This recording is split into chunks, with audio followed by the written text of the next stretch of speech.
निकालना है, उसके टोटल रेवेन्यू से उसके 1 यूनिट कम के टोटल रेवेन्यू को माइनस करेंगे तो वो उस यूनिट सोल्ड का मार्जिनल रेवेन्यू होगा। तो इस तरीके से मार्जिनल रेवेन्यू के फॉर्मूले से भी टोटल रेवेन्यू निकाला जा सकता है। तो टोटल रेवेन्यू को कह सकते हैं it is the sum total of marginal revenue. तो टोटल रेवेन्यू निकालने के 3 फॉर्मूले हो गए, एक तो क्वांटिटी सोल्ड इनटू प्राइस, दूसरा quantity sold into average revenue, और तीसरा marginal sum total of marginal revenue. और एवरेज रेवेन्यू का एक फॉर्मूला PR अपॉन Q या प्राइस। और मार्जिनल रेवेन्यू को भी दो तरीके से निकाल सकते हैं, एक तो TRN माइनस TRN-1 और दूसरा फॉर्मूला डेल्टा TR मतलब change in total revenue upon delta Q मतलब change in total revenue upon change in quantity sold. इस तरह से रेवेन्यू के ये 3 कॉन्सेप्ट होते हैं। अब 2 टाइप के फर्म होते हैं, फर्म और इंडस्ट्री का भी जरा मतलब समझ लेना चाहिए।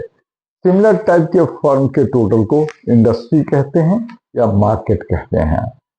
तो 2 टाइप के मार्केट होते हैं, परफेक्ट कंपटीशन मार्केट और इम्परफेक्ट कंपटीशन मार्केट।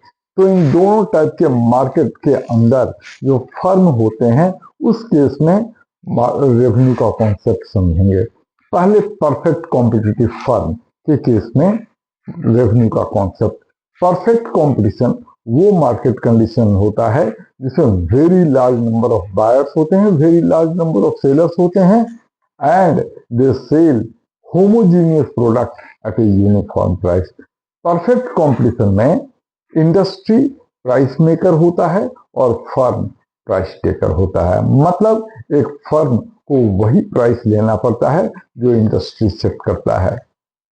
एक फर्म इंडस्ट्री के प्राइस को अफेक्ट नहीं कर सकता है, रादर वो इंडस्ट्री के सेट किए हुए प्राइस से अफेक्ट होता है, चाहे वो उस प्राइस पर कितनी भी क्वांटिटी सेल कर ले। तो परफेक्ट कंपटीशन के अंदर रेवेन्यू के डिफरेंट कॉन्सेप्ट को समझने के लिए एक टेबल बना लेते हैं, एक जिसमें सारे कॉन्सेप्ट होते हैं।